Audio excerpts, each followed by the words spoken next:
Welcome to episode number 10 of the First Responder Wellness Podcast, the show where we talk about wellness, mental health, leadership, and what it takes to have a wellness culture within your organization. My name is Conrad Weaver. I'm a filmmaker, podcast host, adventure seeker, and the director of the groundbreaking film PTSD 911. Thanks for joining us today on the show. My guest today is Stephen Powers. Stephen is a retired police officer, and he's executive director of #Buddycheck. You've probably seen it online someplace. And he's the North Carolina Certified Peer Support Specialist. Stephen spent 25 years in law enforcement, exposing him to multiple critical incidents that negatively impacted his personal and his professional life. Today in retirement, Stephen works as a Crisis Intervention Team Instructor for several counties in North Carolina and is a presenter on topics with central focus on vicarious trauma, officer wellness and de-escalation techniques, and crisis communication. Stephen and his wife founded #Buddycheck, which is an approved 501c3 nonprofit. His mission is to provide proactive education, support, and connections to vetted local and national resources for first responders and their spouses.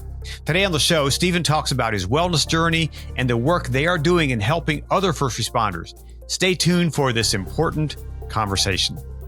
Hey, I really appreciate you listening to the podcast, and if you think others would too, please subscribe and share. That helps us get the word out to others. I want to let you know that today's show is brought to you by PTSD 911, the documentary film.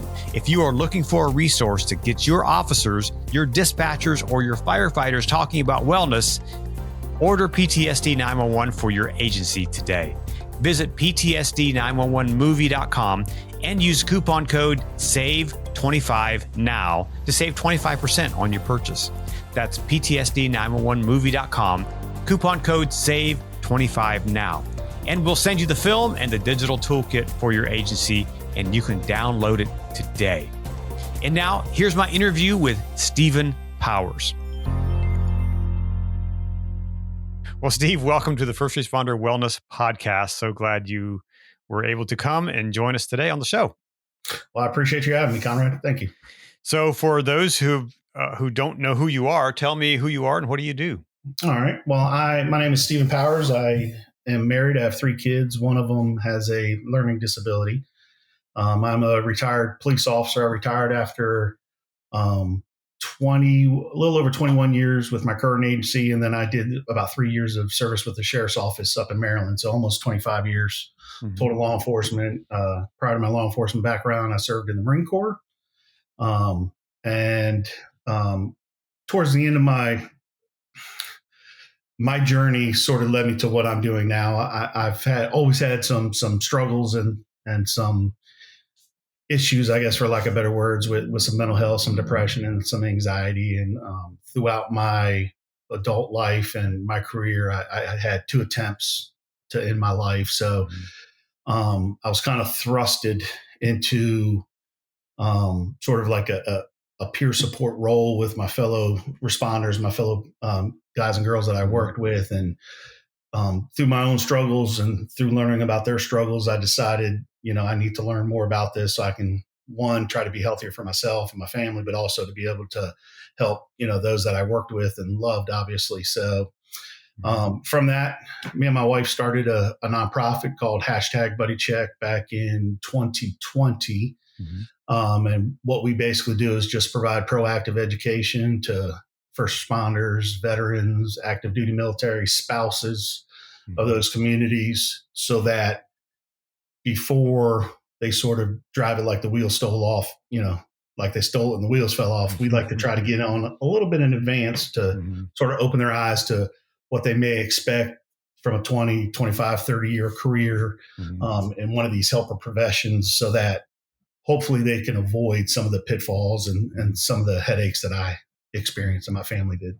Well, first of all, thank you for your service and for both your military service and your civil service and working with in law enforcement. Tell me how that transition was from coming from the military to going into law enforcement. What made that decision? Honestly, I was the typical teenage kid, little boy who always wanted to serve in the military and be a police officer. My biological father served in the military. My grandfather served in the military. So I had a very strong desire, strong pull to sort of be in one of those helper professions. And it's funny, kind of through learning, about mental health and stuff, you learn that a lot of us who sort of go that pathway have an incident or two that sort of imprints on them early in life for that need to want to serve or to want to help or to want to rescue or whatever terminology you like to use. So it was something I always wanted to do. Growing up, I didn't really care for school that much. So, obviously you got to be 21 to be a police officer. So I kind of basically made a decision early on that college wasn't going to be for me. I was going to go serve in the military so I can get old enough to transition out and start my law enforcement career. So you decided to be in law enforcement before you went to the military. That was something Yes. in the back of your mind that Yes, you were absolutely. And, anybody that has served or, been a part of a group, brotherhood, sisterhood, whatever, there certainly, it becomes your identity. And when I transitioned out of the service, I thought that law enforcement was going to be very similar, and it is on some levels, but not to the level as it is in the military. It's obviously a paramilitary organization, but there's certainly some differences. So that connection, that again, that brotherhood, sisterhood is just something that has always appealed to me. Going through my law enforcement career, that's when it starts to really separate itself from the military, because people start having families and children, and you're working different shifts and different times and different days, where in the military you were with your unit, with those same group of guys and girls, and you basically did everything together. Kind of 24/7, you were kind of immersed into it. Correct. Now, were you deployed, or did you serve in some of the wars? No, not during the wars. No, I joined during Desert Storm, the first one. I joined, left in 92, got out in 96, spent some time in Alaska and Japan and Okinawa and stuff. I was stationed in Hawaii, so it wasn't that bad of a duty station. I never served during a time of conflict or crisis. But still, there's stressors to be away from family, away from home, and all those things that kind of add up to you. But you get to see the world, right? I guess. Yeah.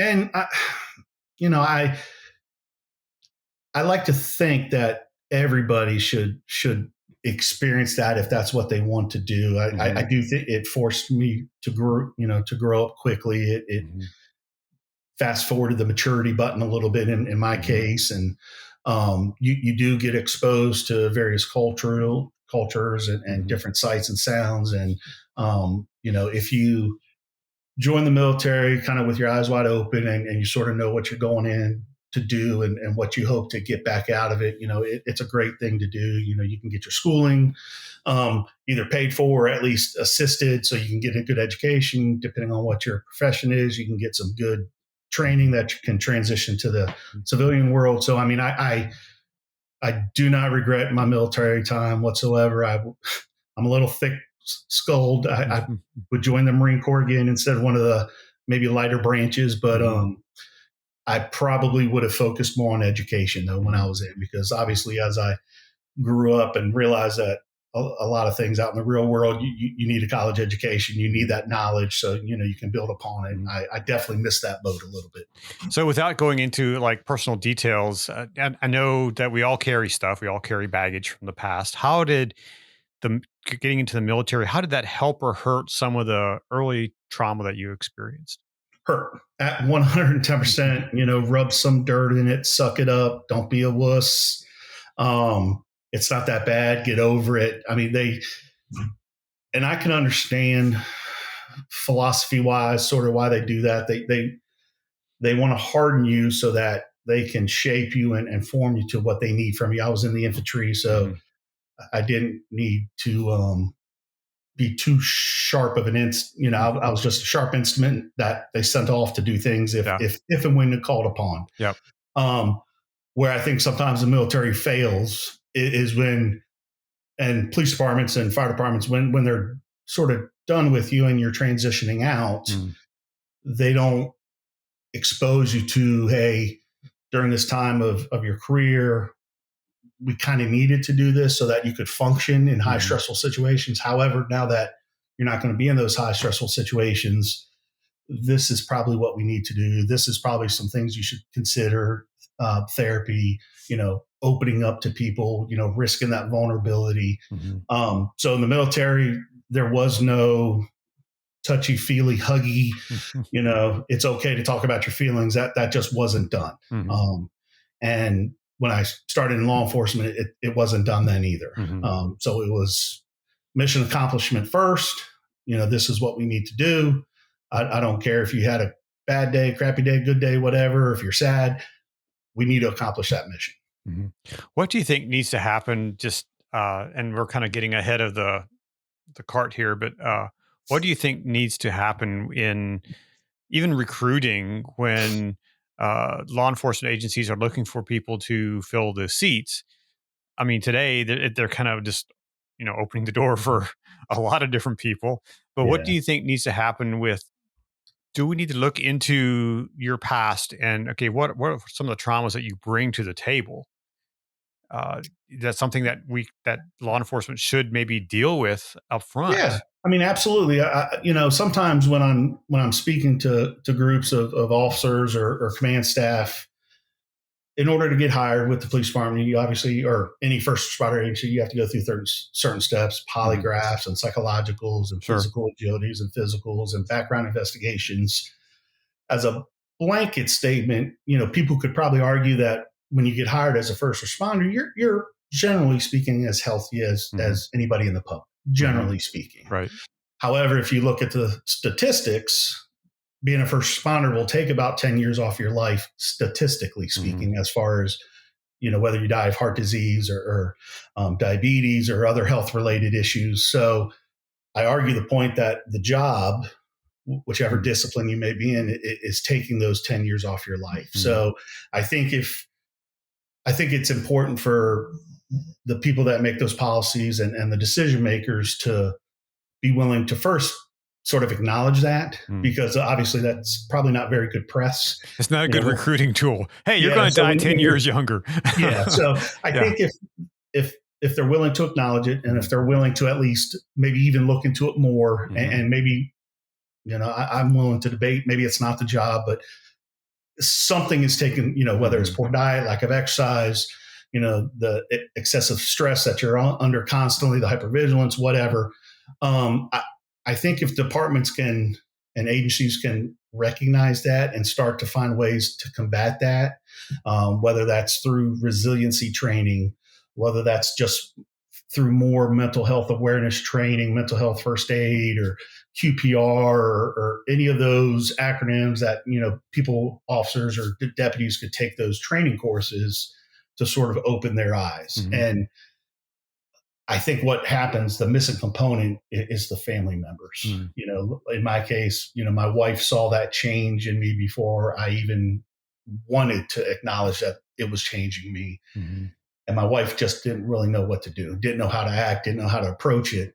So I think if agencies tap into, those resources, the families, the spouses, then not only are you getting it from an agency standpoint, but you're also getting it from a spousal standpoint or parental standpoint. Most people, it's like any other kind of sickness or something like that. You almost have to hit your rock bottom, Right. But if we can catch you before you start having those negative impacts, provide those services, provide those yearly debriefings with a mental health professional, provide yoga and wellness training and wellness incentives and stuff like that. I think that first responder could certainly be a healthier employee, and healthier employees are a better employee.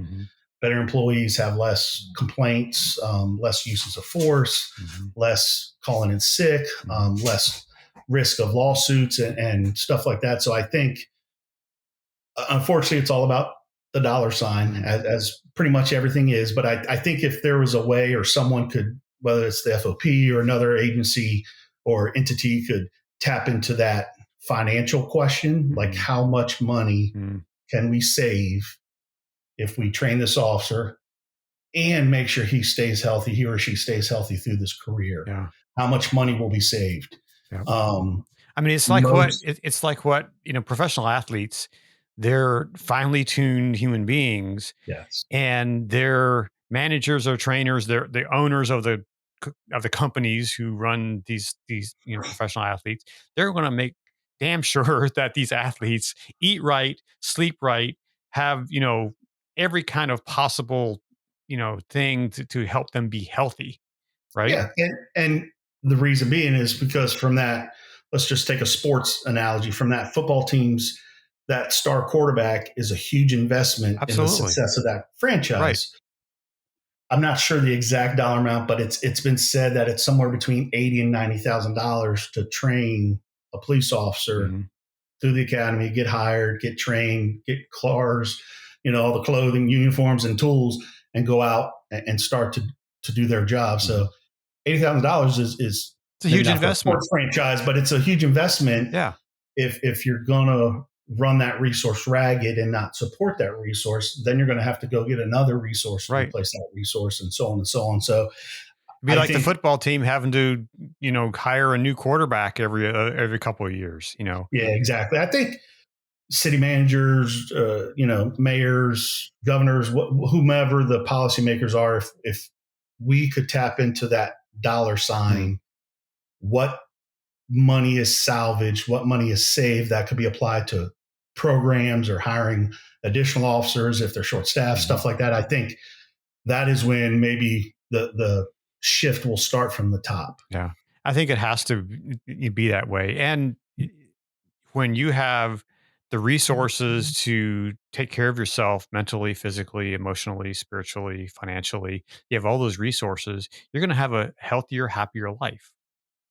And you're going Absolutely. to love your job. You're going to show up to the work and do the work that needs to be done, and you're going to thrive. And when you're healthy, like someone said recently, and I say it over and over again, healthy first responders make healthy decisions. Yes. Unhealthy first responders make unhealthy decisions, and it ends up Correct. on the evening news. Yes. Yes. Or, marriages lost, Yeah, right. careers lost, Absolutely. and I maybe I'm naive, but like you said, I think if we have that healthy responder, we can save lives, we can save careers, we can save marriages, and we can legitimately make a difference, not only in that responder's life, but again, they are making those healthy decisions in order to help the public, Yeah. whatever trauma that they may be facing. So when was it in your career in law enforcement that you started seeing, hey, maybe I'm kind of messed up here? When I didn't probably see it for at least 10 to 12 years. Mm-hmm. It was there. People pointed it out, my wife especially. It wasn't until about year 10-ish, 11, 12 that I started realizing that there were some things going on, that I was changing. What made you aware of that? What was the light bulb that came on that made you aware of seeing that? Honestly, I think it was just that cumulative effect. Sometimes when I speak to people, it may not be that really bad call for service that you finally sort of broke on, but because I was carrying all the weight of those other things and the childhood traumas and just the traumas and the everyday life, because when you go to work, you're not going with a clean slate, no matter what you may think. If you had an argument with your significant other, or the dog dug up the garden, or the water bill got turned off because you forgot to pay it because you thought your wife did, or whatever, you're never coming to work with a clean slate. So you come in and that window of tolerance and capacity is already starting to shut. And then you go through your day, 8, 10, 12-hour shift, and every call for service shuts it that much more. And if you don't learn how to open it a little bit, then you make those unhealthy decisions. So I would say I didn't notice it, like I said, till probably at least 10 years in. And I think it was just a combination of finally starting to recognize the change that had started in me, and to recognize and basically hear what other people were saying. And was that hard to hear from other people? Absolutely. Yeah, because it's no different than, an addiction. No, I don't have a problem. I'm fine. I got this under control. And, when you are the helper, when you are the people the person that people call for help, you don't want to admit, I may need a help. I may need a hand. And then you put in the mental health stigma on top of that, the type A personalities that a lot of first responders have, the fact that I was a Marine, we don't ask for help. We just power through it. I'm the man of the house. I'm the husband. I'm the father. I'm responsible for everything. You sort of get this plow horse mentality that you're just going to keep on going through. And then you start realizing that your field is dead. It's not capable of growing anything. You're still out there plowing, but it's not going to grow anything because of the damage that has occurred, whether through incidences or my contribution to not making it fertile, I guess, for be a good analogy. So at that 10-year point, what did you do? What was the process that you started thinking about this or started being more aware of it? What did you do? I half-assed, excuse the language, getting help. I still hadn't hit my rock bottom. My marriage started having some strains to it. I had lost some relationships with some friends and some neighbors. And, my wife basically communicated, hey, I think we need to go to counseling. I think you need to go to counseling. I think you need to talk to somebody about some of this baggage that you're carrying. So I did just enough work to basically appease her and make everybody think I was okay, even while I was doing it, I knew I wasn't. I was still having suicidal ideations. I was still extremely depressed. It's funny because first responders, even with all that baggage, we can go to work and generally speaking, operate still at a high level. Yes, we make poor decisions sometimes as far as because we're not thinking clearly, but generally speaking, I was still a great officer. I was still going to work every day. I wasn't calling in sick.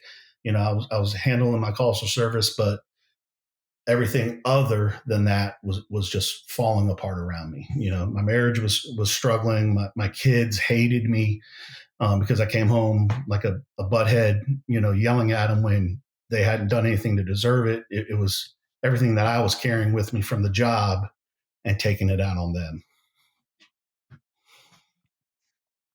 So how long was it then that you, you were 10 years in, you started going through these things, you started trying to get some help or pretending to get some help at least. And what was it then that really kind of made you like, okay, yeah, this is really a problem?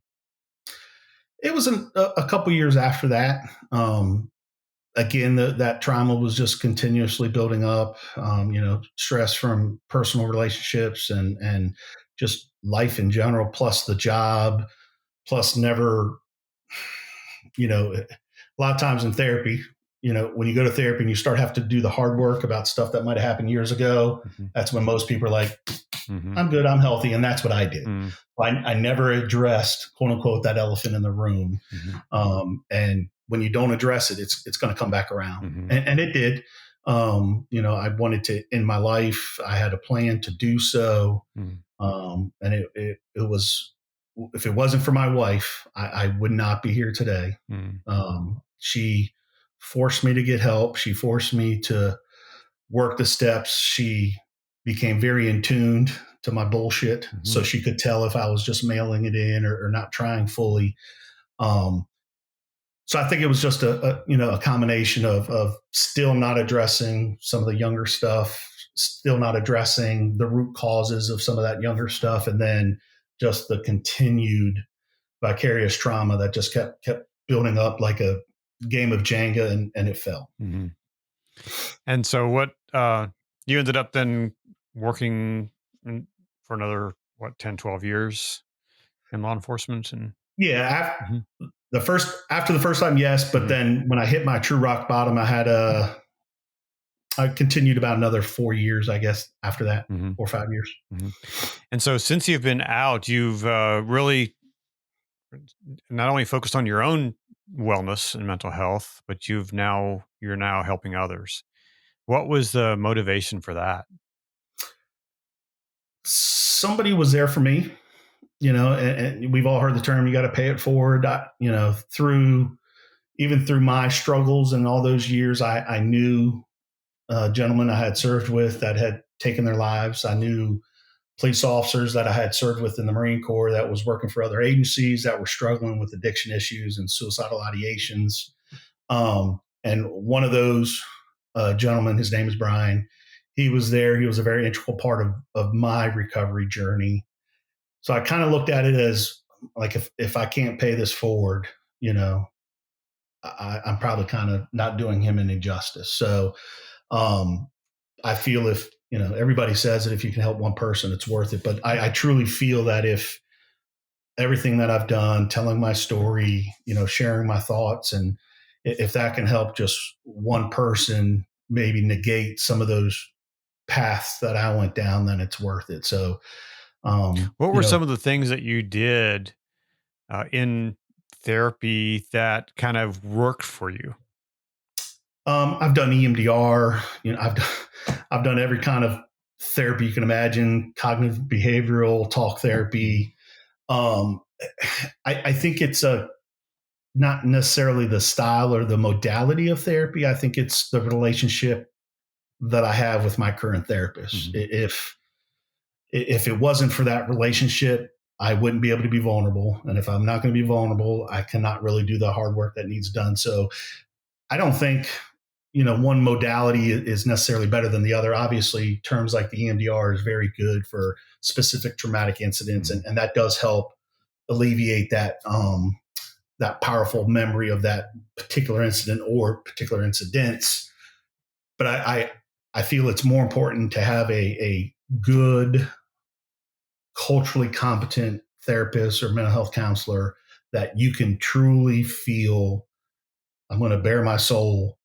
I'm going to tell you all my dark, evil secrets, the things that keep me up at night. And one, be validated, because I had seen therapists leading up into that I would go into their office and they would leave crying. I would leave and they would be crying because of what I had to try to share with them. And I'm like, well, no, I thought I was supposed to be the one to cry. Now I feel like shit, excuse my language, because now I feel like I've imprinted these memories on you. So I always tell whatever works for you. It may be a combination, but I think without that relationship, without that trust, it's going to be extremely difficult to, continue down that journey. I was going to say trust has got to be the priority there, right? Yeah. Yeah. And, it's, in these chosen professions, it's hard because you look at people in general and we don't trust them because a lot of times people don't want to tell the truth to, police officers or firefighters or medics. I didn't do any drugs. Well, you're overdosing on something. They're not my pants. So yeah, so exactly. They're old boys' pants. So I think just years and years, you just get hardened and you start looking at people with distrust. So it's a huge risk, and it's a huge risk for anybody to want to open up and just be vulnerable and not be scared of what's going to happen in return. So even with my current therapist, I tested the waters a little bit. And it probably took me a month before I finally felt like, oh, I can probably be a little bit more honest. And then after probably the second month, it was like, here it is. You're going to carry it all now. So trust, vulnerability. I'm sure, there's been incidences where you've said something to somebody hoping that they would, keep your secret or not air your laundry out to everybody else. And when they do, well, that trust was just fractured. Yeah. Trust is very easy to get rid of, but very hard to obtain to begin with. So, it's a battle. Yeah. So in your journey, I see in your bio that you've gotten some training in compassion fatigue counseling. Yes. I know that's a huge issue in the helping professions. I remember when I was working on my film Heroine's Grip, and we were, I was talking to some paramedics, and they were just like, oh, got to roll up on this other, another overdose, and it was just one of those, once again, here we go, same person, and so they had some of that compassion fatigue. Yeah, and it I think if you go into these professions, emergency medicine, it can be therapists, counselors, any of those, what we like to call helper professions, it happens. You're going to get compassion fatigue. The key, though, is to be able to recognize when it's starting to happen, and then what do I need to do to where I don't get impacted negatively, to where it would then transfer to my patient or those that I'm trying to help. So the course I took was through PESI. It's if any mental health counselors, therapists, licensed clinical social workers have heard of this. It's PESI. It's a online platform that they can go and take courses for accreditation and certifications. So I had heard about this course, so I took it, and it's it's it's not reinventing the wheel. It's nothing astronomically secret. It's basically just helping you gain that self-awareness, and letting you know this is going to happen at some point. But when it does, let's catch it before it starts to impact us or impact our duties as our professions. And then this is what we can do about it. The self-care, taking time off, make sure you're not taking too much on yourself. If you need to delegate some, I can't see this patient, because I have too many, but I can recommend you to somebody else, even if their story hits home with you and you want to help them because you feel drawn to them. My caseload doesn't allow that.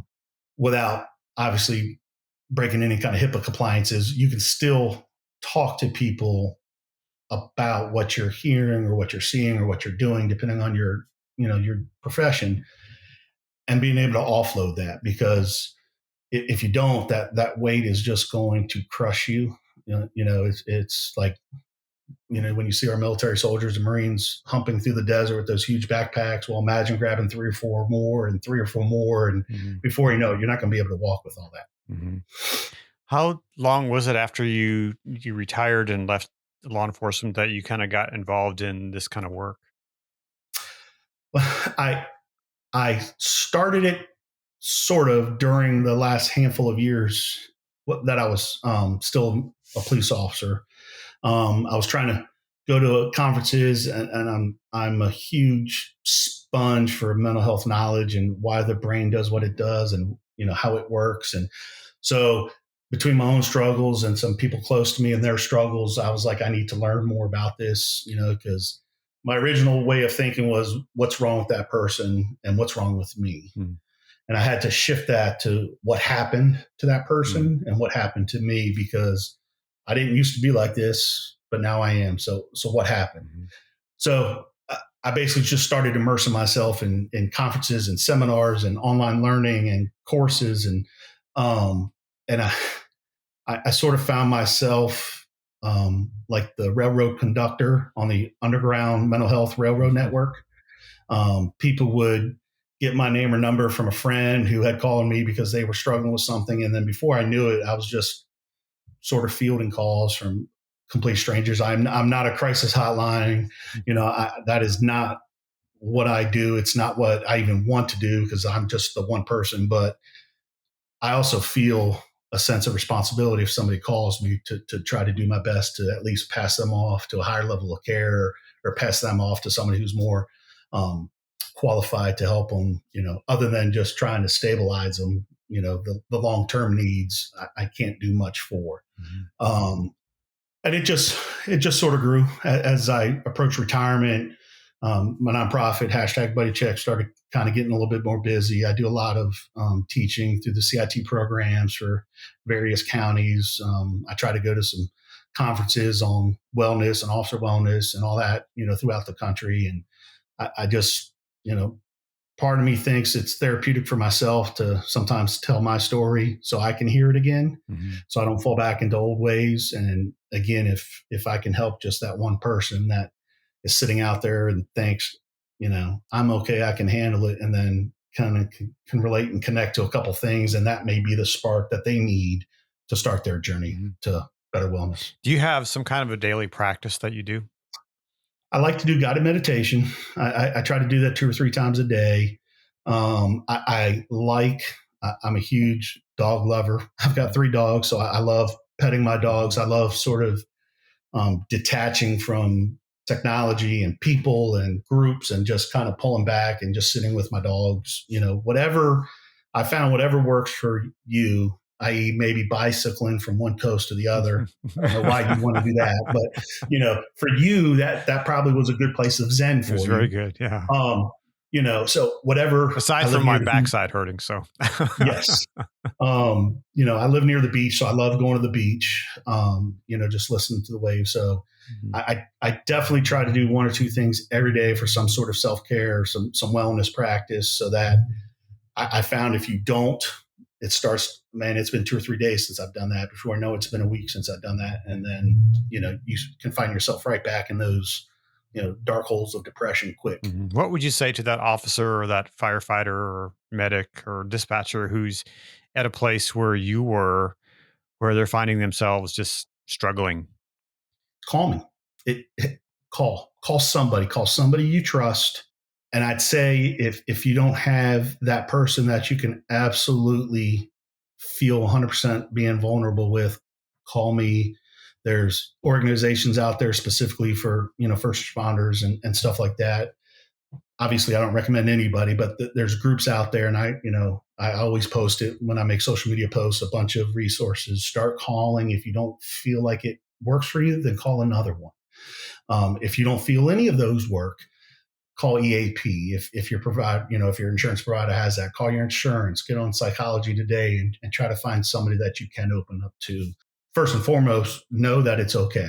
It's okay to be, rocked and shook and, start to really wonder, was this the job for me, or why did I do this, or did I do something wrong? I can't handle this anymore. That's natural.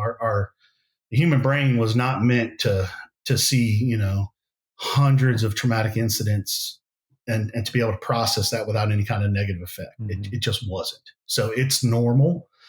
We all, of course, there are those, it's normal, it's okay not to be okay, and all those little taglines, but they're true. They may be taglines, but they're true. It is okay. Please don't think that, there's something wrong with you. Don't think that, you're a special case, because you're really not, because we've all have been there or probably will end up there at some point in our career. So just please ask for help. It's worth it. I know it's hard. I know it's scary. I know I'm a little bit of a hypocrite because I didn't earlier, but I can see now with some clear eyes that I know that it's okay to ask for help. And, people, there's various reasons, stigma, I'm afraid I'd lose my job. And, I talk to people all the time. We can work around all of that. Number one key is we got to get you healthy. We got to get you healthy and happy so that you're a better parent, a better spouse, a better employee, or just a better person in general. I kind of look at it as, have you ever been to a corn maze and you get lost down in that maze, but there's this wooden platform over here where someone sees the whole thing. And sometimes you have to call out to that person, hey, which way do I need to go to get out? And who better to call out those directions than somebody who's been in that hole and has climbed out or has had help getting out of. And I have no problem jumping back in that hole with anybody in order to help you get out, because somebody was there for me. And some of these things you cannot do them by yourself. And we don't always, as first responders, look at, well, I need help.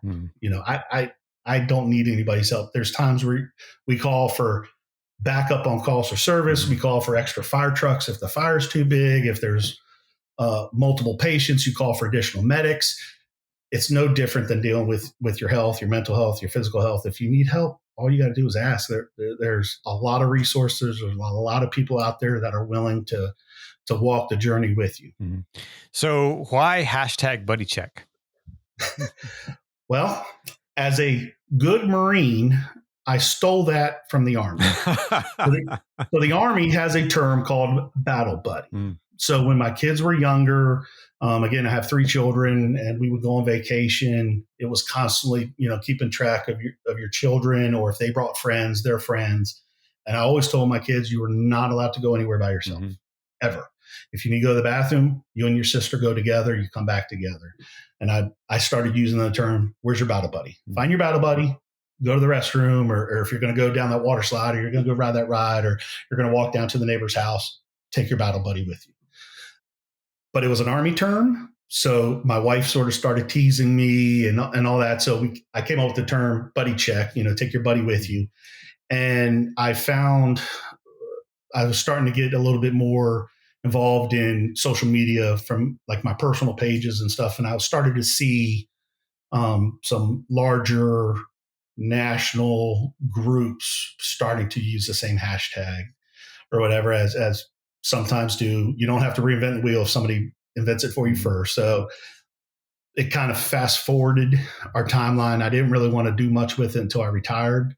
So I didn't have to sort of divide my time up. But I found that between the defund the police movement and, all the protests and Black Lives Matters, I started getting more calls from law enforcement officers and other first responders that were struggling due to, the political landscape and the job as a whole. So that sort of fast forwarded it to hashtag Buddycheck. I trademarked it. I became a nonprofit, and it's just kind of moved on from there. And so how is that hashtag used in your world and around the world? I basically just tell people this is what you do. You have ideally a handful of people that are in your circle, and some people you may need to reach out to every day. Some you may not have to reach out to but once a month. But the number one thing is to know your people, know your friends, know your circle. And if you know somebody's struggling, going through a divorce or had a death in the family, or dog passed away, or they're moving, any kind of stressful things, you have to know where that person's baseline is. Mm-hmm. And if you notice that person dipping below it or above it, you got to do a buddy check. Call them up, FaceTime them, show up at their house, just check on them. How you doing? And a lot of us will use the wonderful, I'm fine, I'm okay, don't worry about it. And that's why I always tell people, try to do it in face-to-face, not on a text, because you can look at somebody, if they're struggling and that person, you can look at that person and know that, I know you say you're okay, but I know you're not. Let's go grab a cup of coffee, let's go sit down, let's go for a hike in the woods, let's go do something and let's talk. And that's all it is. You don't have to be a counselor. You don't have to have a master's level education or anything. It's literally having just a little bit of empathy for those people that you care about, and not having judgment, because a lot of us will not bear that soul because we're afraid of that judgment. Mm-hmm. So if you have that empathy and you have no judgment, just check on your people. You never know what people are going through. You never know what that simple phone call could do for somebody who is literally just looking for the little sliver of hope, not in their life. If one person will just call me today and check on me, I won't do it. And that may be that one time you do the buddy check, and then I try to tell people, if somebody buddy checked you, maybe you can buddy check somebody. And again, can we save some marriages? I like to think so. Can we save some lives? I certainly hope so. Careers, absolutely. And it's like that pebble dropped in the pond, that ripple effect. I think if we check on a few people, those people check on a few people, and so on, it's going to grow. And we're going to be able to have some healthier people out there, I think. Boy, that's so powerful. I know a few months ago when Nicole passed away, I had so many people reach out to me, just say, hey, thinking about you, how are you? Mm-hmm.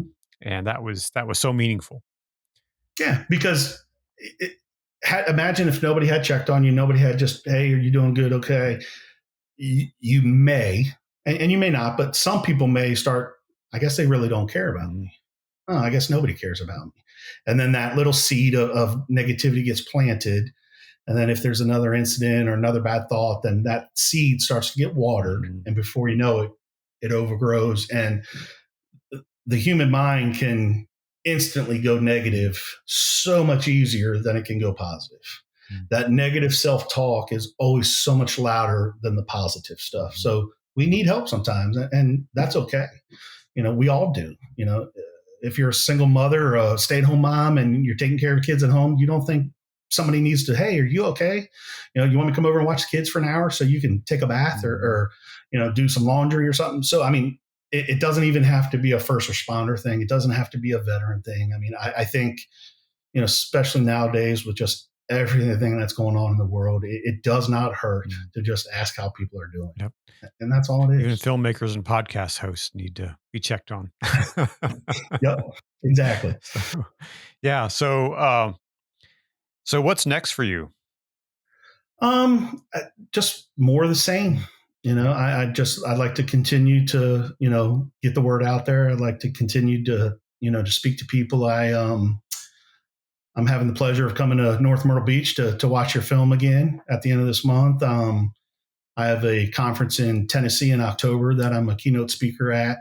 Mm-hmm. I'm still pretty heavily involved in the CIT programs in a number of counties in this area and back in the Charlotte area. So just keep doing what I'm doing, keep toting the line, and just keep trying to help the people. That's it. Yeah. Well, that's awesome. You're doing amazing work. And I want to say thank you for being a friend, and thank you for checking on me when I need checked on. And thank you for the work you're doing. I know that many people are going to be in a better place because of the work that you're doing. I like to think so. Thank you for that. So a couple final things. One, if there's someone watching or listening who's in that bad place, what's the first step? I know you said earlier, to reach out and ask somebody, but maybe they've done that. What's the next step that someone can take? Seek those resources. And I think it starts with that self-awareness. Do you know why you're struggling? Is it a personal thing with a relationship, a spousal thing? Is it job related? Is it childhood stuff coming up? Is it finances? Is it substance use? I think the first thing to do is to figure out, and it may not even be that when it's all said and done, but what you feel that number one issue is. And then let's try to get you directed towards that type of resource that can help specifically with that. And there's good people out there. There's bad people out there. I always tell them, if you go once or twice and you don't feel like it's clicking, don't waste any more of your time. Don't waste any more of their time. Find another counselor, find another therapist, find another center, and then, if you're still struggling, maybe try to reach out to people with some similar issues or issues in the past and see what they did and what worked for them. And that's where that peer support component comes in. I may not have known what worked for you for this specific addiction issue, but I do know what worked for me for mental health. So let me help you with the mental health component. And I can put you in touch with somebody who has struggled with the substance use component as well. And together, the two of us and you can continue to, push yourself towards to that healthiness. And it's a grind. A lot of people get frustrated. They like to think, well, I've been to therapy 3 times now. Why ain't I better? And I tell people, how many years did it take you to get, and I hate using the term screwed up, but how many years did it take you to start to get impacted by this? It's probably going to take close to that to sort of unwind it. You've been wound up around a spool for all these years. It's going to take a while to unwind it. And that's okay. And I always tell people it's about progress, not perfection. Mm-hmm. And it's all about movement. And movement can mean lateral. Movement can even mean a step or 2 back, but you have to stay moving. You have to, because when you become static, that's when that spool can restart again. And then it's going to be even harder to get going again. It's a process. It is. It is. And, it's like anything else, depending on who I'm talking to. I don't know the first thing about starting an IV, but if I'm talking with a medic, I'm like, well, what's the first thing you have to do? You got to find the vein, you got to poke you clean the skin, you don't just shove it in there and hope that you get it. It doesn't work like that. Or, firefighter, how do you, connect to a fire hydrant and get that water flowing and pumping? So, everything is a process, and it's not instant, with dealing with the younger generation. They're very instant. I need instant it right gratification. Now. Yep. They get on their, they get on their Google devices and laptops, and they can get that information. Well, it doesn't necessarily work the same way as far as any kind of wellness journey. It takes time. Yeah. So 2 more questions. One, how can people reach you? What's the best way to contact you? I have social media platforms on Facebook. It's the word hashtag. You actually have to spell it out. Buddycheck. I'm on Instagram. Same thing. Hashtag spelled out. My email address is hashtag buddycheck@gmail.com. And if you send me an email or you send me a direct message on any of those platforms with your cell phone number, I will call you from my personal cell phone, and I will do anything and everything I can for you, or at least point you in the direction. And I'll make sure those links are all in the show notes for the podcast. So final question, what's something fun you're going to do in the next month? Well, I have my first grandbaby. Oh, congratulations. Thank you. She is downstairs, and my wife has to go run an errand. So when my wife leaves, I'm in charge. It's funny. Again, I have 3 kids, but there's nothing like the love of a grandbaby. She has regrounded me, sort of focused me on some larger issues.